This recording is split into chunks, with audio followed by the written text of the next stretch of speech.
The other day I was over my best friend's house, crying my heart out in her lap about matters of the heart, because matters of the heart are so heavy for me. And occasionally I do need those releases, and I'm so thankful that I have friends to be able to do that with. Yet as we embrace one another and we shed tears about the things that are going on in our lives, I look up and I see this kitchen that she also had bought for her son. This was a gift for Shannon for Christmas. And I immediately told her that Shannon has this same kitchen and it's very nostalgic for me. Nonetheless, it gave me a really great lesson. And as I'm crying, I'm telling her that we know that kitchen was heavy as hell. And when I got this kitchen, I remember having to pull up to the post office and I walk in and the guy tells me, yo, it's 75 pounds, do you need a dolly? I'm like, okay, yeah, I need a dolly. He doesn't help me, it's not his job to help me, so there it is, I'm putting this big ass, heavy ass box on this dolly and then trying to put it in my car. I do it successfully. I then drive home and I couldn't take it out of my car because I didn't have a dolly, it was too heavy. So what do? I just go in and I leave it there. One day goes by, we're on to the second night. I'm like, well, I can't leave this box in my car.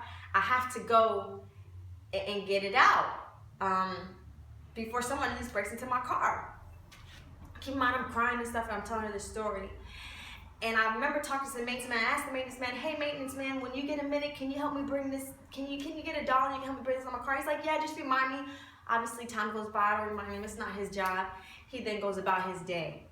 I then was like, okay, well, I have to go home. So there I am. I have to get in the car and drive 20 minutes to my parents' house to borrow a dolly. I then have to take the big-ass dolly in my car. I put the big dolly in my car. I get home, and then I have to bring my kid in the house. As I bring my kid in the house, I realize that I have a very limited amount of time because I'm leaving an unattended 2-year-old in my apartment complex. So I sit there, and I'm like, all right, cool. I close the door, I lock her up, I give her something to entertain her, and I run to my car.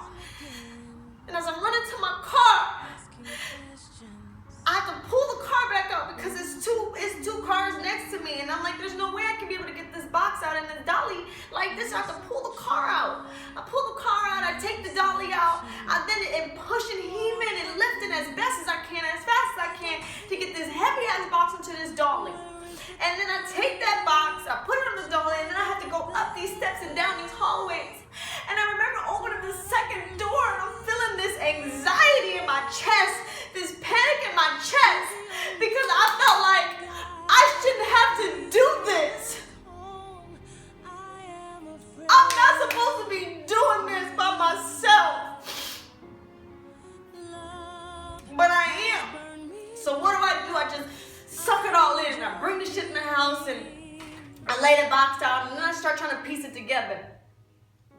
You know, and at the same time I'm trying to piece it together, I'm overwhelmed by all the nails and the bolts and the screws and the panels and all these pieces. And at the same time I have a 2-year-old that's running up to me and asking for booby, wanting to eat. She gotta go to the potty. Can I play with her this? Can she grab that? Oh, what are these? And moving everything around while I'm trying to stay organized so I can put this kitchen together for her. So I thought, right?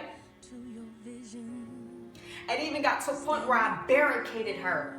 I blocked her out and she was crying because she was like, Mommy, I just want to be next to you. Mommy, come play with me. And I'm like, yo, chill, I got to build this kitchen. I got to build this kitchen. You're going to like this kitchen. This kitchen's going to make you happy. I got to get it done and I'm doing it by myself, so I got to do it. At one point, though, as I'm sitting there and I'm getting flushed and I'm getting angry, building this kitchen, and I remember snapping it, thinking like, yeah, progress, but it wasn't fun. Because every time I turned a screw in or I put a bolt on, I got angrier and angrier and more frustrated.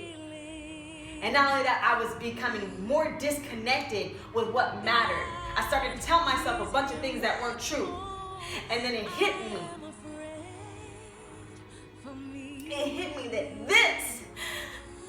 it's these moments like this that and get our brothers and sisters to think that we don't need anybody.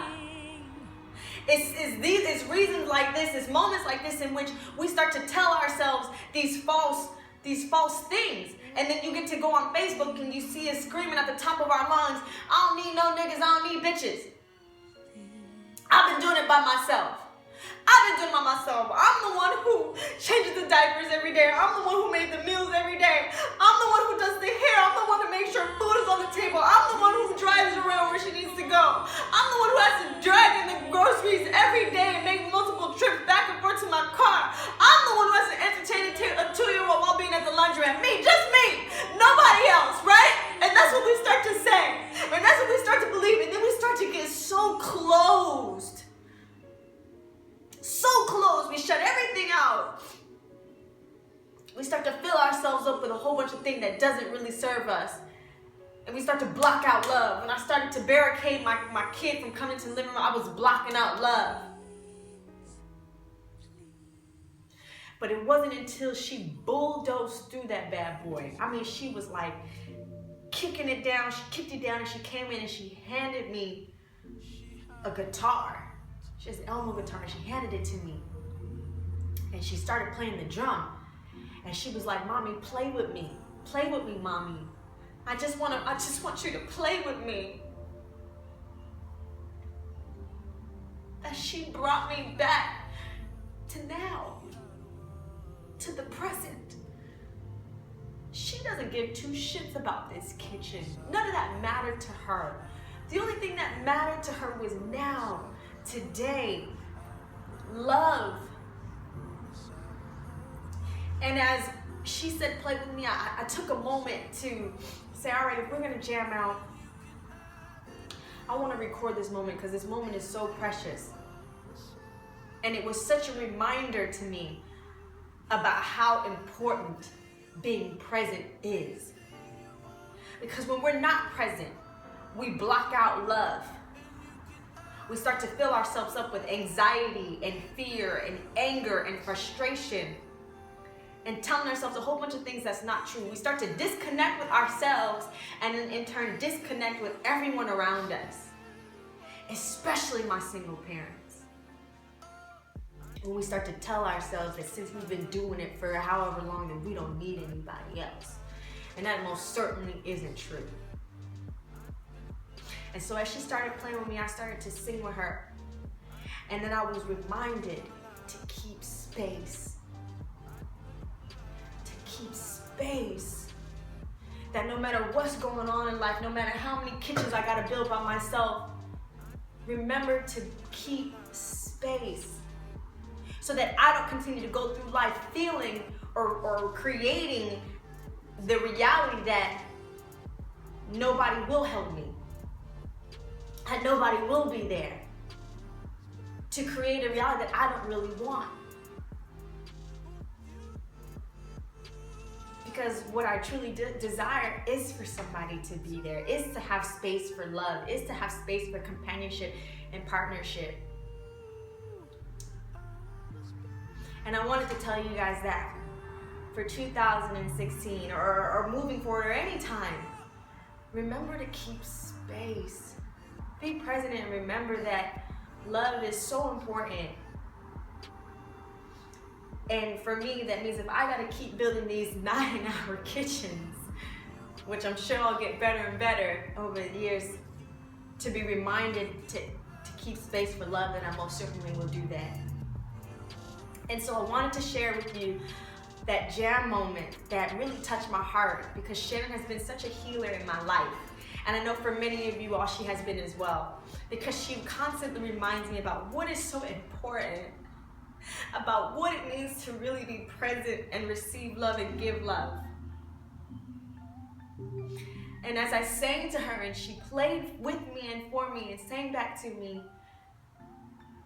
I am ever so reminded and grateful for her. And I know that when you guys sit at home with your kids and you find yourself blocking things out and turning them off, that perhaps maybe you can take a moment and be reminded of their love, to connect, to keep those connections strong, to not only to your children, but to yourself and to others around you. So keep space and feel free to enjoy this video of a moment and a reminder of keeping space and love and being present with myself and with my child. Thank you so much for listening, and may you be blessed by this message in this video.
I will always